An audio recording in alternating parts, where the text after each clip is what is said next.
The body has limitations, the mind does not. We focus so much on what goes on from the neck down that we forget it all starts from here. Everything starts from here. If you're not mentally ready, you're never really physically prepared. And that's where the preparation starts. I firmly believe that everybody in this room, everybody on this planet has a gift. It's your job to figure out what that gift is. Then it becomes your job to decide whether you're going to act on that or not. Everyone sees the work that you put in, but it's what you don't see is going to determine how far you're going to get. I hear stuff all the time. People say, oh, look in the mirror and you'll see why you're not succeeding. I don't believe that, okay? It's what you don't see in the mirror. That's what's holding you back. It's what you're not willing to see is why talent is not enough. And when you finally see it and accept it and decide to work on it, then you can take that next level. Have the right heroes. I mean, I've always been lucky in that respect. And if the people you look up to are going to form your vision of what the world, how you want to be in later life, then I'll give you two pieces of advice. I'd invest as much in myself as you can. I mean, you're your own biggest asset by far. I mean, you've got all kinds of potential. All the people in this room, you're lucky to be in this country, gotten a good education, but most people go through life using up a very, very small part of their potential. And so anything you do that invests in yourself, that's the best investment you can possibly make. And then I would follow my passion. I mean, whatever turns you on. I was lucky. I found something early that turned me on. But you don't want to take a job just for the money.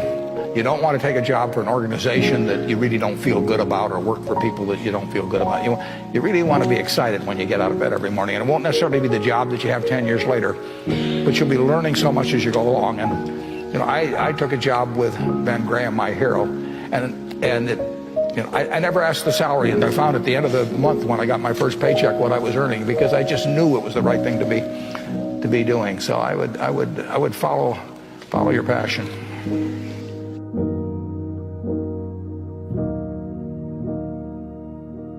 I think happiness trumps everything. Easy for me to say because it really worked out for me, because happiness coincides with financial upside.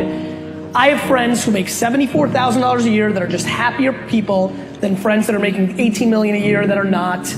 You've got to do you, but please don't let the entrepreneurial society, don't let your parents push you into what success is. It's different for all of us, but, and this is the big but, you gotta be self-aware about it. Yeah, who you spend time with is who you become. Because whoever you spend time with affects your beliefs and your values, and your need for their love, their attention, their significance will affect. If I'm going to play tennis and I play someone worse than I am on a regular basis, I am not going to get better. Right. So you play legacy. Yeah, you do that. Even if you play terrible, your skill sets are going to grow significantly because of your desire to connect and to play at that level. And I should be the weakest link in my chain that I have, and that'll make me be stronger. It'll make me run faster. I mean, like an analogy I've always used is, all right, if you run the 100-yard dash with people that can't run as fast as you, yeah, you'll win.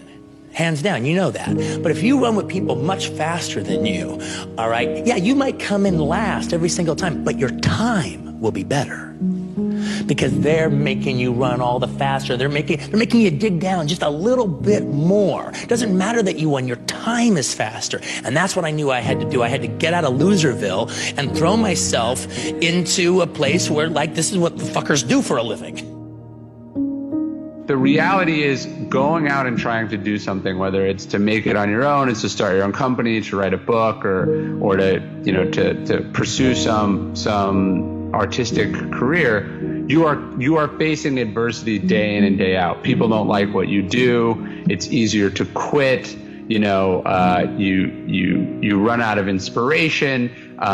you know, you think this opportunity is going to be your big shot and it doesn't pan out, or you get fired, or you get, you get bumped. There's what it really is a day in and day out kind of adversity, right? It's never as easy as you think it is. It never goes as smoothly as you think it is. And I think obviously how we respond to these sort of pivotal moments of enormous adversity is one thing, but I am more interested in how you bounce back day in and day out. How do you get up and do the work, and get up and do the work, and get up and do the work, and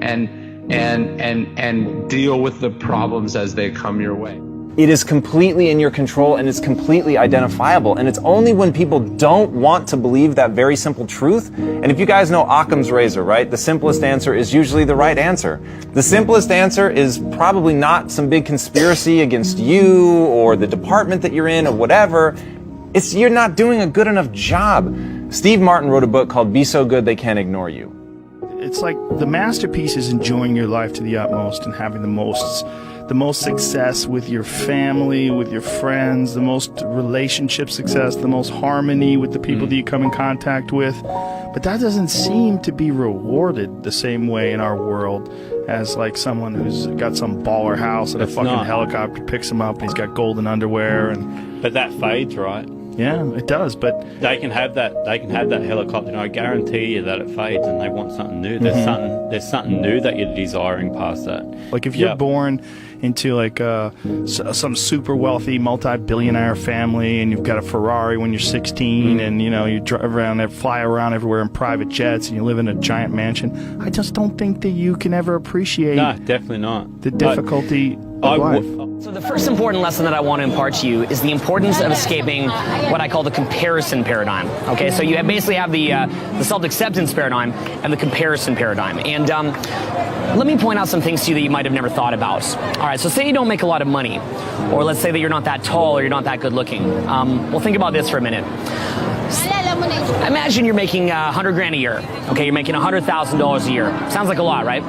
Well, what if I told you that when you make about 100 grand a year, you move into a neighborhood where you probably have friends that are making 500,000 a year or even $1 million a year? Well, what happens if you move into a neighborhood where people are making $1 million a year? You're going to be around people who are making $10 million a year. How about if you make 10 million? You'll be around people making 50 million.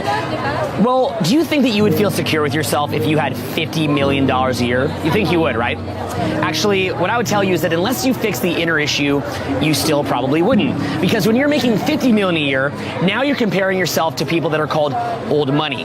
And old money laughs in the face of $50 million a year, okay? Old money laughs in the face of $50 million a year. In fact, you will never win. You will never win in this paradigm. I remember being out in the Lincoln Mall in Miami South Beach, and I went to this watch store. I think it was called Arthur Miller or something like that, and they have these like $100,000 watches. And out of curiosity, I said, how do you sell these? Who's interested in stuff like this? Just not like in a mean or judgmental way, I was just curious. And she was like, well, when you can't bring your yacht to the restaurant, you can wear your Arthur Miller watch. And why do people do that? Well, I think they do it because they need for people to see that they have the big yacht in order to feel comfortable with themselves. It's like when their yacht's not around, they feel naked. It's almost like if you have your favorite shirt or you're not wearing it, you don't feel good. As you get more and more money, you buy your favorite yacht. You don't feel comfortable if you don't have your favorite yacht around. You're in celebrity circles, but actually celebrities aren't even that rich compared to old money. Whatever circle you're in, there's always somebody who has more, okay? There was a great Nas lyric where he talked about this, where he's like, you know, rappers, we think we're so tight because we got like a gold grill or a Rolex watch, or, you know, like heated floors. There's people with a piece of artwork in their house that's worth more than your gold grill, your heated floor, and everything that you own. One little piece of artwork, okay? So if you're comparing yourself, you're not gonna win, no matter how much cash you make. You have to get out of that paradigm. All it is pure insecurity. In fact,